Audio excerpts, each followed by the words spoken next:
Hello everyone! Today is a very exciting day. I am going to be speaking on a panel at the Garden Center show in Rosemont, which is just about a 30-minute drive outside of Chicago. And it's not just me, it's also Eric and Christopher from Grow For Me Gardening, who I first met 3 years ago now, and they've become my real life friends, which is so exciting. And also Natalie from Spring Meadow Nursery and Heather from Proven Winners are going to be on the panel as well. And the whole point of the panel is talking to garden centers about best practices for partnering with content creators. So I'm very excited. I definitely have a few thoughts. So I think it's going to be really, really fun.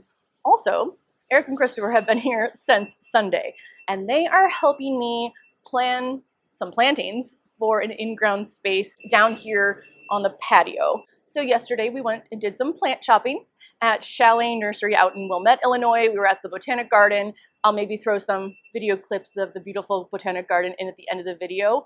But they took me plant shopping and they designed the planting for me, and I'm very excited. I think it's going to be really, really beautiful. They will have me showing them around my gardens, what I want, the actual plant shopping experience.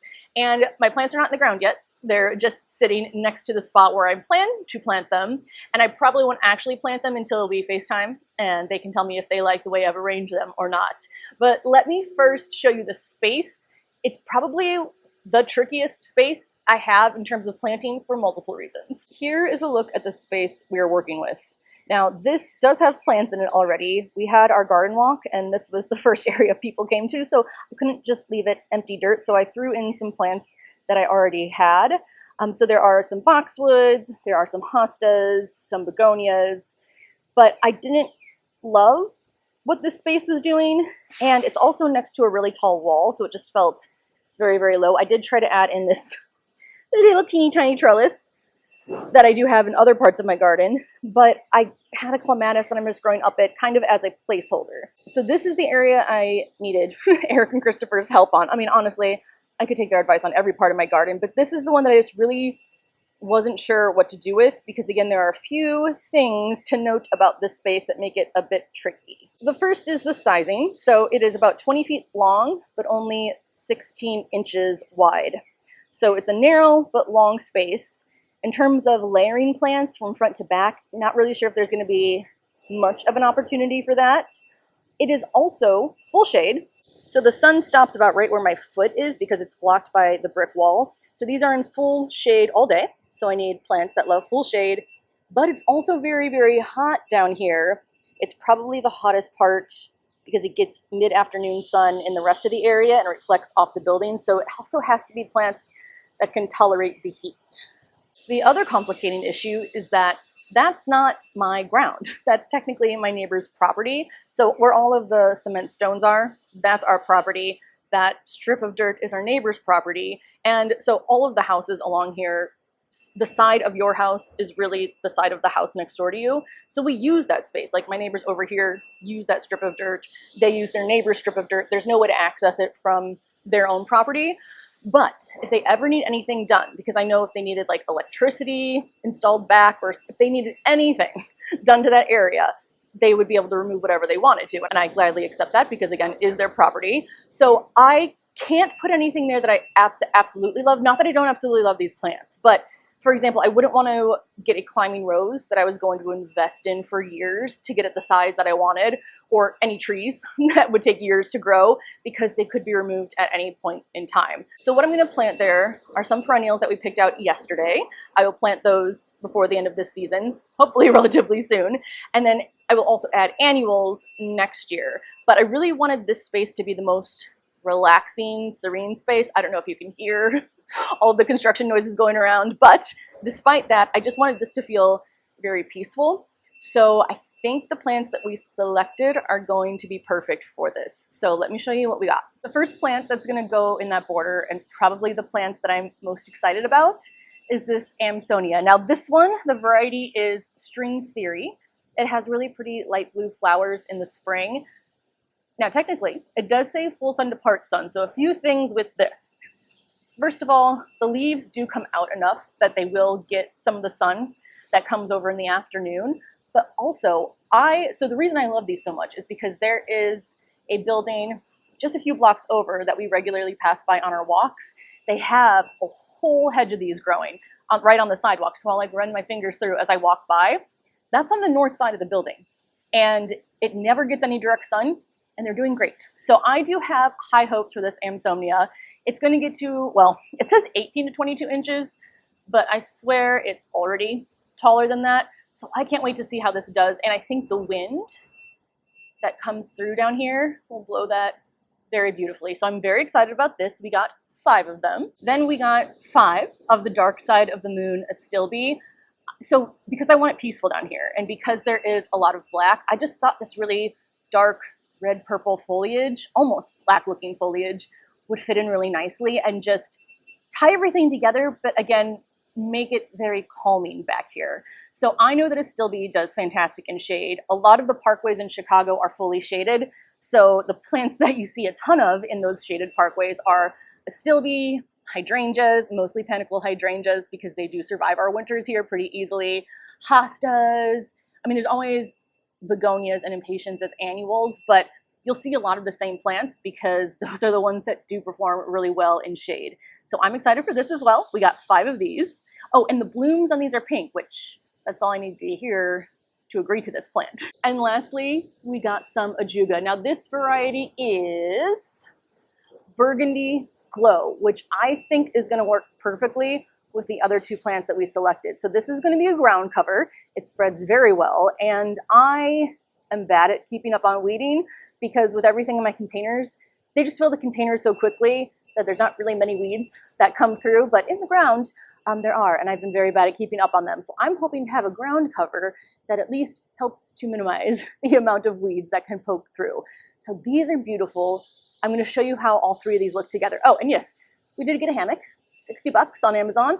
I love hammocks, and I'm very excited. Here is how all 3 look together. So I think it's more of a cool tone green, and then it has that burgundy and a little bit of very, very light pink. I think that goes really well with the color of the foliage on the Astilbe, which does start out a little greener and then fades to that really beautiful dark color. So I think those go perfectly together. And then with the Amsomnia, it's more of a yellowy green, which I think will fit in perfectly with the hostas. So I think this is going to be a very beautiful plant combination, and I cannot wait to see how it looks. And then any annuals that I add, I think I'm going to stick to white flowers, maybe light pink, but probably all white. So what I'm going to do in this border, I do want to keep the hostas. I'm probably going to move everything in here around because I didn't plan for spacing with these plants. I do have 4 of the neat ball boxwoods. They are very small, and in my head I envision a bunch of evergreens in black pots on top of the patio. So I think I'm going to dig these up and plant them in pots. I also might keep them in the garage over the winter. I know that they are definitely hardy enough for Chicago, but they're so small and I get nervous, so I might move those. The clematis, I might just leave here. That trellis seems so small, so I might try to figure out something else to do with it. So I can have a trellis here as long as it's not, you know, connected to their wall. So this is just lying right up against it right now. The annuals in there, I will obviously pull at the end of the season or when I get these planted. I have a few other random perennials in there that I think I'm going to move around, and I might potentially move them over here. I love how full of color this is, but this is just slightly less peaceful than I wanted to feel with all the different colors. But I also want more height because, again, it's a brick wall right behind it, and this feels very, very low to the ground. So I might move some of the perennials from that side border that are a little bit taller just along the back here. Again, after I pull these really beautiful annuals. So I'm not doing any planting today. 1, because it is too hot for me to want to plant. 2, I need to go to the conference. And 3, I do want to get everything situated and laid out and then FaceTime with Eric and Christopher to show them and ask them what they think. But for now, let's go head out to the conference.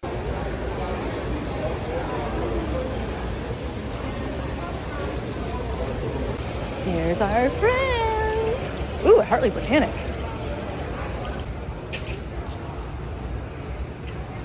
This panel, but I'm going to introduce all of these lovely people who are really going to be instrumental in what we talk about today. Learning this and learning how to work with other people online is a great way to get your word across when you're doing the important work of being in your business.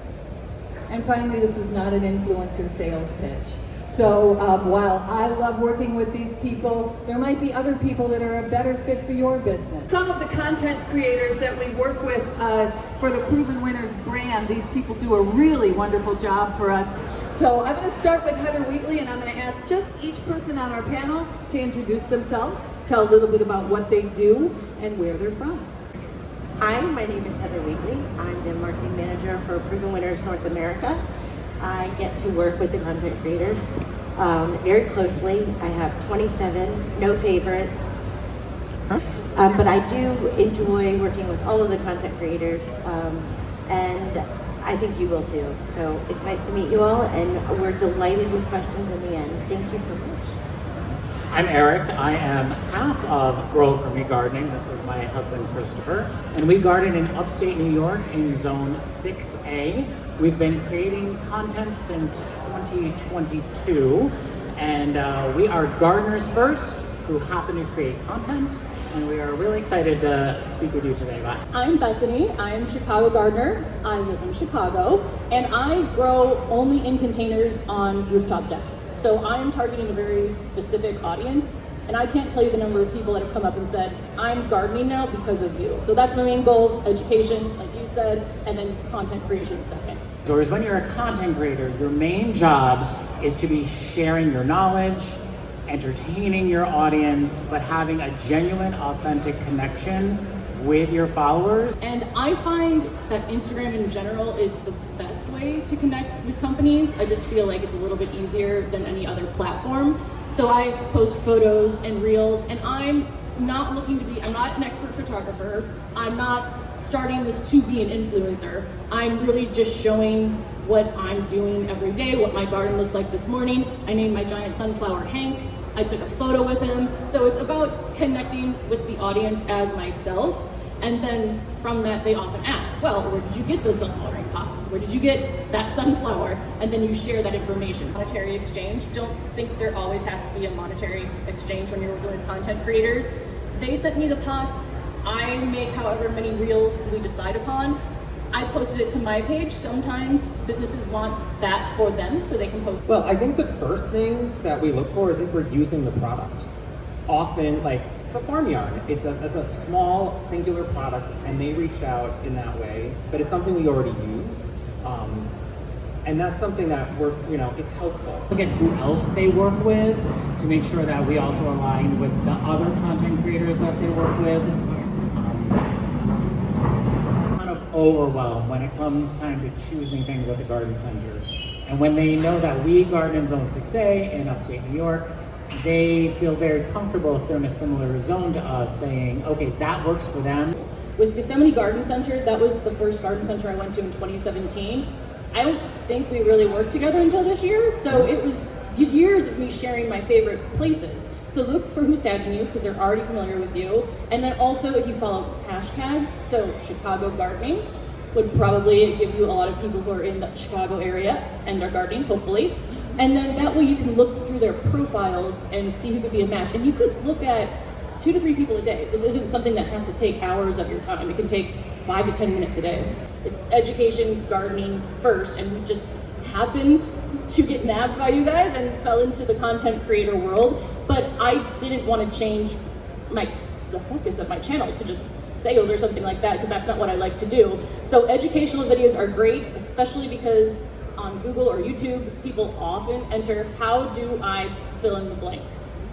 Because you can grow with them, and they speak to your customer. For me and for you guys, we are ourselves whether we're in a branded post or not. So let them be themselves. You can always review content just to make sure it's nothing crazy before they post it, but let them do their thing. Your faces, and I hope you all have a wonderful show. Thank you.